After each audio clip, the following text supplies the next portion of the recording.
Começou o What If, a nova série do universo cinematográfico da Marvel, que sim, é uma animação, mas faz tão parte do multiverso da Marvel quanto os filmes também. O próprio Kevin Feige, o cabeça da Marvel Studios, disse isso. E nesse primeiro episódio nós tivemos várias surpresas e dúvidas também. Afinal, aquele monstro que aparece no final é o Shuma-Gorath?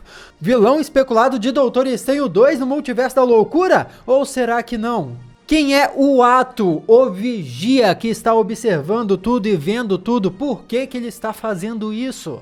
E mais, como esse episódio mostra versões alternativas dos acontecimentos de Capitão América 1, é lógico que vão rolar comparações. E nós vamos fazer todos os paralelos aqui nesse vídeo. Vambora! Olá, como vai? Tudo bem? Eu sou o Miguel Loquia e seja muito bem-vindo para esse vídeo de análise completa dessa série que eu mal conheço, mas já considero pra caramba. Eu gostei muito da série, esse primeiro episódio tem tanta coisa para analisar que eu tô achando que esse vídeo vai ficar gigantesco. E será que o vídeo vai ficar mais longo que o episódio? Isso só aconteceu em WandaVision, hein? Vamos ver. Mas enfim, como eu disse, esse primeiro episódio é uma versão alternativa dos acontecimentos de Capitão América, o Primeiro Vingador, que estreou em 2011. Só que ele traz referências não só a esse filme, como também a vários outros filmes do universo cinematográfico da Marvel. E são essas referências que nos dão uma pista de para onde essa série vai ir. Mas vamos mergulhar logo para isso. O episódio começa com a narração do Jeffrey Wright como o Ato, o Vigia. Assim como nos quadrinhos What If, que é onde essa série se inspira, é o Vigia quem está observando tudo e conta essas histórias diferentes pra gente. Vale dizer que o Vigia não é uma entidade única, mega poderosa que existe no multiverso Marvel, não. Ele é, na verdade, um membro de uma raça imortal chamada os Vigias. Então, existem vários Vigias pelo multiverso Marvel. E o Ato é só um deles, responsável por apenas um setor da realidade que é onde a Terra se encontra. É interessante saber também por que o Vigia não interfere em nada e só observa. Bom, a raça dos Vigias era muito tecnologicamente avançada e tentou sim influenciar no desenvolvimento de outras civilizações pelo cosmos. Só que deu ruim. E isso fez eles adotarem essa política aí de nunca mais interferir, porque viram que quando eles interferem o resultado nem sempre é positivo. Porém, nos quadrinhos, o Ato já interferiu várias vezes ajudando os Vingadores. Será que algo assim vai acontecer em What If também? A forma como o personagem apresenta diferentes realidades ali no início é bem interessante. É um prisma de realidades, onde uma única escolha diferente pode levar a vários acontecimentos ainda mais diferentes. Meio que um efeito borboleta, sabe? A teoria do caos, que metaforicamente diz que uma borboleta batendo asas aqui poderia desencadear uma série de eventos que causariam furacões em outra parte do mundo. É uma outra forma de explicar as ramificações criadas por vários eventos nexos que foram mostrados no final da série Loki. Mas no fundo, tanto a explicação da linha do tempo com várias ramificações, quanto a explicação do prisma, são explicações diferentes para a mesma coisa. Decisões diferentes criam realidades diferentes. E é importante deixar claro que, mesmo sendo no passado, na Segunda Guerra Mundial, esse episódio se passa depois da série Loki, que inclusive, olha, para dar um nó na cabeça aí, teoricamente começou a se desenrolar depois do evento Nexus do Loki em 2012. Então, como assim um episódio na Segunda Guerra Mundial pode se passar depois de 2012? A explicação para isso, na verdade, é muito simples e quem acompanha o canal já está ciente disso tudo. A AVT, que é a agência que regula o tempo e apareceu na série Loki, é fora da linha do tempo. O lugar lá onde a variante do Kang estava, por exemplo, também era fora do tempo. Então, para eles, a linha do tempo sagrada virou um multiverso naquele instante. Mas no ponto de vista de quem estava dentro do flow do tempo, é como se o multiverso sempre existisse. Junho de 1943, o Steve Rogers vai receber o soro de super soldado, só que nesse universo as coisas rolam diferentes. O ato diz que o evento Nexus, ou seja, o momento que diferenciou essa realidade da realidade do filme do Capitão América de 2011, foi quando a Peggy Carter decidiu ficar lá embaixo com o Steve. Mas também houve outra ligeira diferença. No filme, só pedem para ela subir as escadas para um lugar seguro depois que o Steve já estava deitado na máquina. E aqui perguntam se ela quer sair antes mesmo dele tirar a camisa. Lógico, essa é só a primeira e mais importante de muitas mudancinhas na história, porque durante o episódio inteiro nós temos versões diferentes de várias cenas que de fato rolaram no filme, e referências a vários acontecimentos do UCM também. Antes da gente ir listando isso tudo, deixa eu te pedir para se inscrever e ativar as notificações, para fazer parte da família Loquia, me dar uma força monumental, e também, adoraria ter a sua companhia para as próximas análises, os próximos vídeos aqui do canal. Muito obrigado, grande abraço para quem já é da família Loquia e vamos continuar. Acontece um atentado que impede o experimento de continuar, e um agente infiltrado nazista tenta roubar um frasco do soro, atirando no Steve Rogers no processo. Uma coisa que eu achei curiosa, assim, intrigante, é que existe zero alusão a sangue nesse episódio. As pessoas se ferem, mas não aparece o ferimento. Isso não foi um problema para mim, até porque é um desenho animado, né?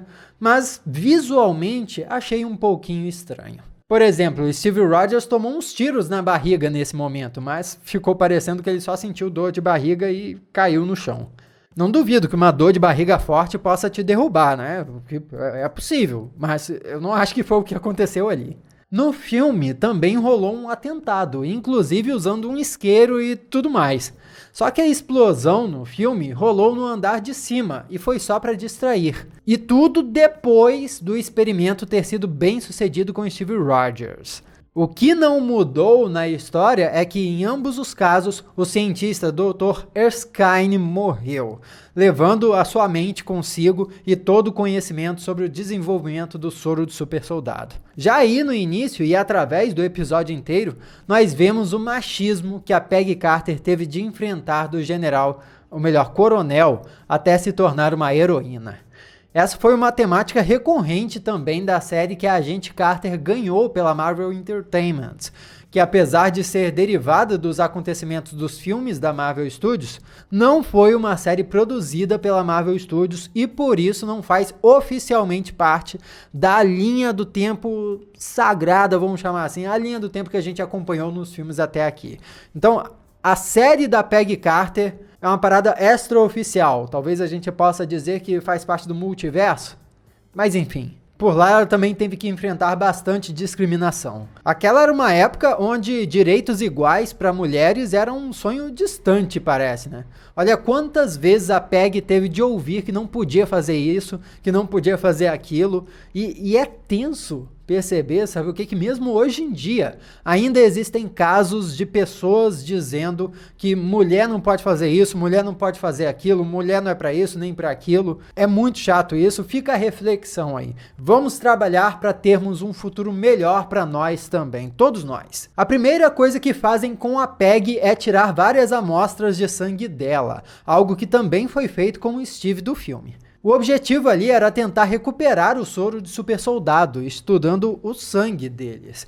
E olha que interessante, na recente série do Falcão e Soldado Invernal, nós descobrimos que o governo americano sim, ficou tentando recriar o soro de super soldado. E eventualmente o Mercador do Poder conseguiu isso, o que acabou criando vários super soldados espalhados por aí. E o próprio Hulk do UCM foi criado a partir de uma versão do soro de super soldado que o Bruce Banner usou recriando ali os experimentos com raios gama. Então tudo se conecta, esse único momento é responsável por várias histórias e heróis no multiverso da Marvel. Peggy logo aparece socando um saco de areia, que é uma referência à primeira cena do Steve Rogers no filme dos Vingadores em 2012. É legal ver o clima rolando entre ela e o Steve, mesmo sabendo como é que a história ia acabar. Mas nessa cena mesmo, Steve diz que o coronel podia ter colocado ela numa turnê para os soldados, o que seria horrível, ainda mais usando uma fantasia maluca. Que olha só, foi exatamente o que fizeram com o Steve do filme. A intenção lá era usar o Steve como uma propaganda para jovens se alistarem. Mas quando Howard Stark, o pai do Tony Stark, se você tá perdido, entrega o uniforme da Capitã Carter, ele conta pra ela que aquele era o uniforme que tinham feito pra turnê dela, só que com algumas melhorias. Ou seja, de fato, o governo estava planejando colocar ela para passar por aquilo tudo, sabe? Fazer propaganda usando uma fantasia. Só que como a Peggy Carter era britânica, não faria o menor sentido colocar ela com as cores da bandeira americana.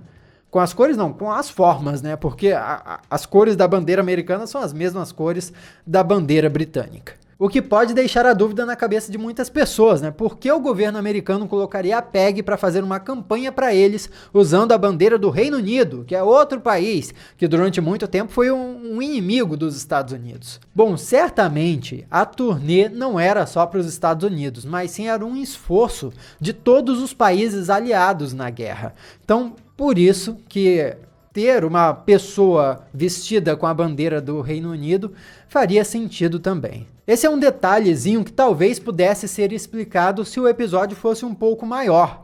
Eu iria adorar se esse episódio de What If e os próximos também tivessem uns 50 minutos. Daria tranquilamente.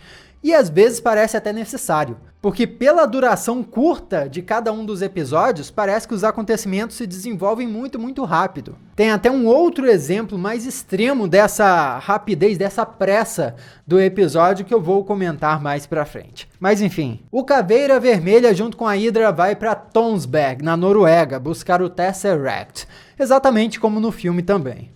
Mas você lembrava que essa mesma cidade é a que se tornou a nova Asgard em Vingadores Ultimato? Pois é, o fato dos Asgardianos terem deixado o Tesseract lá indica como aquele local da Noruega era importante para eles. Não é à toa que o Odin escolheu morrer lá. E o Thor também decidiu criar a cidade dos Asgardianos lá também. E talvez você se pergunte por que eu tô dizendo que foram os Asgardianos que deixaram o Tesseract naquele lugar da Terra. É porque na parede de onde estava o Tesseract tem um desenho da Yggdrasil, que é a árvore que conecta todos os reinos. Parte de um conhecimento que vem de Asgard. Uma coisa intrigante, o personagem do Caveira Vermelha aqui não se parece em nada com o ator Hugo Weaving, que interpretou o personagem no filme original. Ele também interpretou outros personagens icônicos da cultura pop aí, como por exemplo o agente Smith de Matrix e o elfo Elrond de Senhor dos Anéis. Mas por algum motivo ele não quer nada mais a ver com a Marvel. A feição dele não só foi substituída nesse episódio, como o ator também foi trocado para Guerra Infinita e Vingadores Ultimato. Pois é, quando o Caveira Vermelha apareceu lá em Vormir, era outra pessoa que estava embaixo da máscara, o que coloca o Hugo Weaving ao lado do Edward Norton e do Terrence Howard na lista de atores substituídos na Marvel. Aqui temos a primeira cena de ação incrível da Capitã Carter, que já dá uma impressão muito forte de que ela está ainda mais poderosa que o Steve como Capitão América dos filmes. Mas assim, como eu até disse no meu vídeo de análise inicial, isso tem muito a ver com o What If ser uma animação. Uma série animada dá muito mais liberdade para os criadores e para os personagens, e pode ter certeza que nós vamos sentir isso nos outros heróis que aparecerem nos próximos episódios também. Então, meu amigo, se prepara para um Homem-Aranha que vai parecer mais veloz, com um Doutor Estranho que vai parecer mais poderoso. Esses todos são os benefícios do formato de animação. Eu tô muito ansioso para ver isso tudo. Se a Peggy Carter aparecer em um live action, em Doutor Estranho 2, por exemplo, como muitos estão especulando, certamente esse exagero bonito nos poderes dela, vamos dizer assim, vão ser suavizados. Porque é isso que live action faz. Quando você coloca um ator ali, coloca um limite de orçamento, acaba que a ação fica um pouco limitada. Na primeira cena de ação dela, ela logo enfrenta um alemão fortão, que é uma clara referência à cena de Capitão América Soldado Invernal, onde o Steve tira o capacete e guarda o escudo para enfrentar o Braddock. Só que aqui a Peggy foi muito mais esperta no combate e derrubou o cara muito rápido. Não teve aquela disputa, sabe, pra ver quem é o mais forte e tal, quem bate mais. Não teve. O que pareceu pra mim é que, diferente do Steve, a Peggy Carter naquele momento só queria terminar com aquilo logo e ir embora. Tipo, hashtag sem tempo, irmão. Ela captura o Tesseract que já estava nas mãos do Armin Zola. Esse cara é importante. No primeiro filme do Capitão América, ele era o cientista do Caveira Vermelha, mas em Capitão América 2 foi revelado que ele tinha sido recrutado para trabalhar para a S.H.I.E.L.D. nos Estados Unidos depois da guerra. Era uma versão da Operação Paperclip, um programa secreto real do governo americano que trouxe vários cientistas da Alemanha nazista para trabalharem para eles no pós-guerra. Só que o Armin Zola, no CM, trabalhou para a S.H.I.E.L.D., sim, porém enquanto recriava secretamente a Hydra dentro dela. Foram os acontecimentos revelados em Capitão América Soldado Invernal. E ele até fez um upload da própria consciência para vários computadores que acabaram sendo destruídos. Com a Capitã Carter na jogada, será que as coisas sairiam assim? Com Steve Rogers, o Howard Stark cria o esmagador da Hydra, que é energizado pelo Tesseract, o que é incrível. Mostra pra gente que essa ideia de fazer uma armadura já vem de família antes mesmo do Tony Stark ser capturado e preso por terroristas no seu primeiro filme. Eu falei capturado e preso, né? Mas capturado e preso é a mesma coisa, desculpa aí. Mas claro, Howard Stark não poderia ter feito a armadura antes porque ele não tinha a tecnologia de um reator Arc para energizar ela. O Tesseract resolveu essa questão. Mas para você ver que eu não estou viajando com isso, em Homem de Ferro 2 foi revelado que o Howard basicamente deixou para o filho os planos da criação de um novo elemento, que energizou o novo reator Arc, aquele em forma de triângulo. Ou seja, na linha do tempo dos filmes, o Howard sempre buscou uma bateria tão potente quanto o Tesseract. Até que finalmente encontraram o corpo do Capitão América e o Tesseract, mas aí foram anos depois. Mas enfim, nesse episódio aí nós descobrimos o que teria acontecido se o Howard tivesse o reator Arc desde o início. Reator Arc, assim, entre aspas, se ele tivesse o Tesseract desde o início. Uma fonte de energia infinita. E outra, o esmagador Hydra só é um herói de guerra porque tem o Steve dentro. Respondendo, olha só, aquela pergunta do Steve no filme Vingadores 1, quando ele insinua que o Tony Stark não era nada sem a armadura. E a gente acaba descobrindo que o que importava mesmo era quem estava dentro da armadura. Era o Tony Stark. Peggy vai resgatar o Bucky, que é um grande amigo do Steve. E que linda que tá essa animação, hein? É bonito demais ver. Do nada eu elogiei isso, mas beleza, é porque tá bonito mesmo. Essa cena do resgate também aconteceu no filme. Aqui até recriaram um momento do capitão abrindo, atravessando a porta e atirando ao lado dos seus aliados. Linda demais essa imagem. A diferença é que no episódio isso aconteceu na fuga deles da base da Hydra, enquanto no filme isso aconteceu em uma das muitas missões que o capitão e o seu esquadrão executaram durante a guerra. Outra diferença também, quando o Steve no filme chega lá, já tinham levado o Bucky para uma sala de experiências. O fato dele já ter sido cobaia ali de algo foi o que permitiu a ele sobreviver à queda do trem depois, para ser recuperado pela Hydra e transformado eventualmente no Soldado Invernal. Entretanto, como a Peggy Carter chegou lá mais rápido, o Bucky sequer tinha sido tirado da cela junto com seus companheiros ainda. E isso prova que ele, nesse universo, não tem nada de Soldado Invernal dentro de si. Por isso que ele tá todo brincalhão o episódio todo. Esse aí é o Bucky raiz, o Bucky original, que infelizmente teve o seu psicológico destruído pelos vilões na realidade dos filmes. Dá até mais pena do Soldado Invernal agora, viu? Agora que a gente vê como ele era alegre, brincalhão na sua versão original. Existem vários momentos que são recriados de forma diferente nesse episódio. Por exemplo, a Peggy rebate um tiro com um escudo parecido com como o Steve bateu num soldado da Hydra. Ela explodiu um tanque parecido com como ele explodiu um tanque. E Steve pede por uma comemoração pela Peggy da mesma forma que ele foi exaltado ao retornar para a base com os soldados resgatados no filme. Nas missões, nós vemos que o Steve escreveu um olá do Brooklyn na armadura, porque Steve é do bairro do Brooklyn, em Nova York. Mas isso imediatamente me lembrou do breve diálogo do Capitão com o Homem-Aranha em Guerra Civil, quando cada um diz o bairro de onde veio no meio da luta.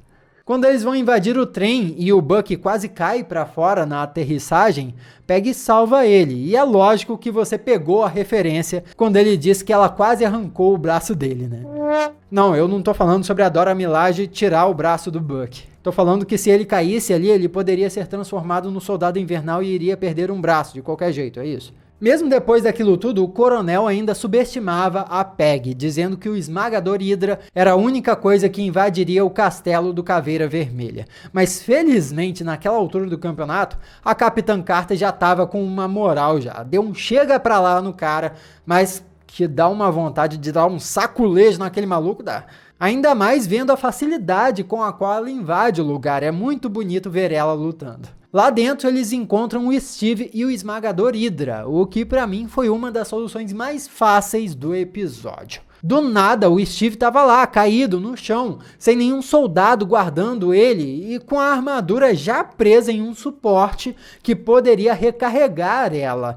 É tudo muito conveniente. Você não achou que isso aí se resolveu rápido demais, não? Pra falar a verdade, de forma nenhuma isso estragou o episódio pra mim. Eu tô acostumado a ver animações de Star Wars, por exemplo, que usam frequentemente de soluções rápidas dessa forma, que sim, são soluções que fazem sentido, mas são claramente simplificadas para economizar tempo na história.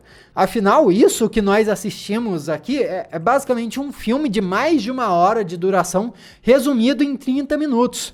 É muito conteúdo para pouco tempo, então não pode ter enrolação. É muito lógico para mim por que eles resumiram tanto a história. E precisamos falar do plano do Caveira Vermelha. O Caveira Vermelha do filme queria usar o Tesseract para criar armas avançadas com as invenções do Armin Zola. Nesse episódio de What If, sem o Armin Zola, que foi capturado pela Capitã Carter, parece que ele recorreu a uma utilidade mais simples do Tesseract: abrir o portal para um lugar misterioso e invocar aquela criatura monstruosa com tentáculos como os de um polvo gigante. Ele tentaria usar aquela criatura para controlar o mundo, mas ele já foi morto bem rápido por ela, o que significa que nessa realidade aí, nada de Caveira Vermelha em Vormir, viu? Ele morreu antes. Aqueles tentáculos parecem com os tentáculos do próprio símbolo da Hydra, mas eu sei que a primeira coisa que muitos fãs vão pensar é Shumagorath. Além de ser um monstro interdimensional, Shumagorath é especulado de ser o grande vilão de Doutor Estranho 2 no Multiverso da Loucura. Tem inclusive um suposto roteiro vazado que explica isso muito bem. Eu vou deixar o link aqui embaixo para esse roteiro vazado para você assistir o vídeo que eu fiz a respeito, caso você não tenha assistido. Então, peraí, monstro dimensional, Doutor Estranho no Multiverso da Loucura, o Arif explora o multiverso, tudo se conecta, certo? Certo? Mas então por que é que a Capitã Carter venceu esse vilão tão rápido? Porque quando ela foi trazida de volta, ela chegou com vários tentáculos cortados. E dá pra ouvir o grito do monstro como se o bicho estivesse morrendo lá do outro lado. Pô, se esse fosse o Shumagorath, o suposto vilão de Doutor Estranho 2, ele não teria de ter sobrevivido? Como assim? Ele deveria ser mais poderoso, não deveria? Eu já falei que aqueles tentáculos parecem com os tentáculos do próprio símbolo da Hydra. E o símbolo deles pode ser um sinal de que eles já sabiam da existência desse, entre aspas, polvo cósmico aí. Tanto que o Caveira Vermelha tinha noção de que o Tesseract poderia abrir o caminho até esse monstro. Ele já sabia dessas pistas todas, já sabia dos mitos, das lendas, que seja. Então esse monstro pode ser nada mais, nada menos do que uma criatura inventada para a série, inspirada na mitologia da própria organização Hydra. A gente tem que tomar cuidado para esse Shumagorath em What If não ser um evento tipo Mephisto em WandaVision ou Hulk vermelho em Falcão e Soldado Invernal, sabe? Um vilão que a gente especula que apareça, mas na verdade nunca aparece. Apesar de que o Kang apareceu em Loki, né? Ou pelo menos uma variante dele. Eu acho que tem muita coisa por trás desse monstro e ele pode não ser o Shumagorath. As principais coisas são... Shumagorath nos quadrinhos é só um olho com vários tentáculos. E claramente apareceu uma boca do bicho ali. E mais, pode não ser o Shumagorath porque o Tesseract abre portais através do espaço e não através de dimensões. Shumagorath é um ser interdimensional, ele estaria fora do multiverso. Bom, a Marvel Studios poderia ter adaptado o Shumagorath dos quadrinhos? Poderia, mas eu acho que não. Sabe quem eu acho que esse bicho parece mais? Um Flerken. Sim, aquela criatura que se parece com um gatinho e inclusive apareceu no primeiro filme da Capitã Marvel. Parece ou não parece? Tentáculos, uma boca... Não é Shumagorath, gente. Tá muito mais pra Flerken aquilo ali. Ou Flerken. Como é que se fala em português? Comenta aí. Agora, uma coisa que me deixou meio...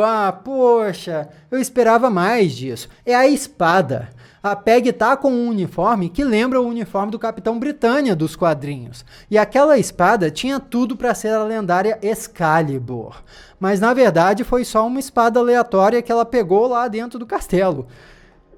Beleza, ok, fazer o quê? Aparentemente a espada não tem nada de especial.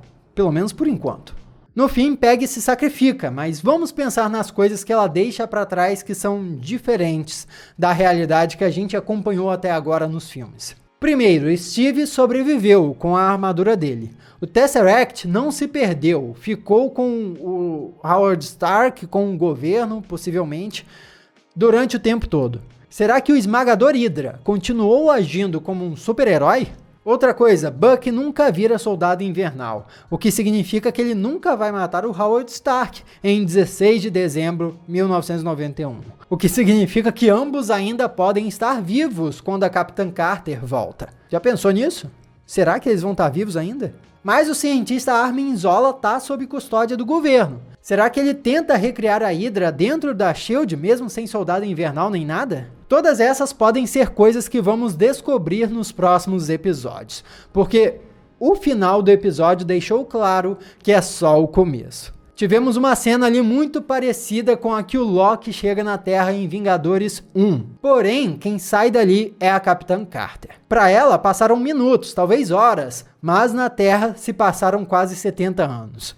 Eu comentei no meu vídeo de análise inicial, mas acho que essa diferença no tempo aconteceu porque talvez no planeta ou local do espaço para onde ela foi mandada e de onde o polvo cósmico saiu, o suposto Flerken, o tempo passasse diferente lá. Talvez passasse diferente lá, sabe? Igual o Interstellar. Quando os astronautas ficam num planeta mais próximo de um buraco negro e a relatividade faz o tempo passar para eles mais devagar do que na nave que está em órbita. Pode ter sido algo exatamente assim que aconteceu com a Capitã Carter. Eu achei estranho que o Nick Fury não reconheceu a Capitã Carter de cara. Quem reconheceu ela foi o Gavião Arqueiro. Por que será? Nick Fury não é conhecido por ser o espião dos espiões? Ele não sabe de todos os segredos? Ele não ter reconhecido a Capitã Carter de cara pode ter sido porque ela acabou não ficando tão popular como uma heroína e uma figura histórica quanto o Capitão América na realidade dos filmes. Bom, seria uma pena se depois de todos os seus atos heróicos o governo tivesse tentado esquecer a existência dessa heroína de guerra depois da Segunda Guerra Mundial. Mas outra possibilidade também é que o local só tivesse muito escuro. O Nick Fury só não tivesse enxergado bem a fisionomia dela, mas o Gavião Arqueiro ele tem os olhos de águia, ele consegue enxergar muito bem, então ele pode ter conseguido identificar a Peggy Carter antes do Nick Fury.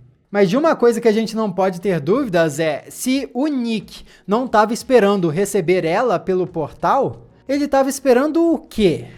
Será que o Fury estava tentando invocar o polvo cósmico, assim como Caveira Vermelha fez? faz algum sentido, já que Fury está sempre buscando acumular armas e poder para proteger o planeta de eventuais catástrofes. Mas não precisa nem pensar muito para entender para onde essa história aí vai. Os próximos episódios devem apresentar novos personagens que vão formar uma versão alternativa de Vingadores. Segundo os vazamentos e os trailers, eles vão se chamar os Guardiões do Multiverso. E eu quero demais ver como isso vai ser. Comenta aqui o que você achou desse episódio, vamos conversar a respeito. Aqui do lado tem outros vídeos que você já pode assistir. Muito obrigado pela sua companhia magnífica. Eu sou Miguel Loquia e a gente se vê na próxima.